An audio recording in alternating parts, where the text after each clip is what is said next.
মসজিদ ওয়ালাদের সাথে সম্পর্ক লাগায়া দাও বান্দারে।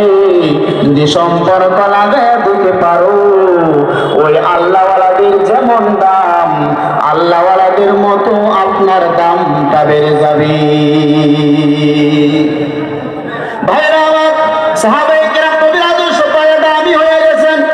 এই জন্য আমাদের প্রত্যেকটা মানুষের উচিত আল্লাহওয়ালাদের সাথে সম্পর্ক লাগানো। এই জন্য আল্লাহওয়ালাদের সাথে, পীর আউলিয়াদের সাথে কারা কারা সম্পর্ক রাখবেন, দুই হাত তুলে দেখা দেই। ও দয়ার মালিক, আপনি আমাদের এই হাতগুলো কবুল আর মঞ্জুর করে নেন এবং আপনি আমাদেরকে আল্লাহওয়ালাদের সাথে সম্পর্ক লাগার তৌফিক দান করুন এবং সত্যবাদীদের অন্তর্ভুক্ত হইয়া জীবন যাপন করার তৌফিক দান করুন। ও দয়ার মালিক, আমাদের জীবনের সমস্ত গুনাহসমূহকে আপনি মাফ করে দেন। এই জীবনে আর রোজা ছাড়বো না, আর নামাজ ছাড়বো না, সুদ খাবো না, সুদের সাথে জড়িত হব না, মা বাবার সাথে বেয়াদবি করবো না।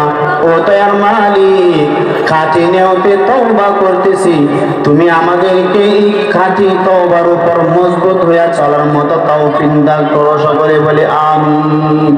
আরো জোরে বলে আমিন, আরো জোরে বলে আমিন। আল্লাহ তুমি আমাদেরকে সত্যের উপর অটল থাকার তৌফিক দান করুন। সকলে বলে আমিন। এবং আমাদের হায়াতের মধ্যে আপনি বরকত দান করুন।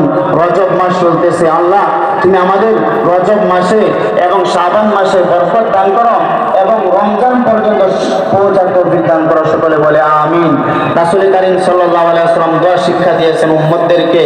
রজব মাস আসলে চাঁদ দেখতে নবীজি দোয়াটা পাঠ করতেন। সকলে বলি আল্লাহুম্মা বারিক লানা ফি রজবা ওয়া শাবান ওয়া বাল্লিগনা রমাদান।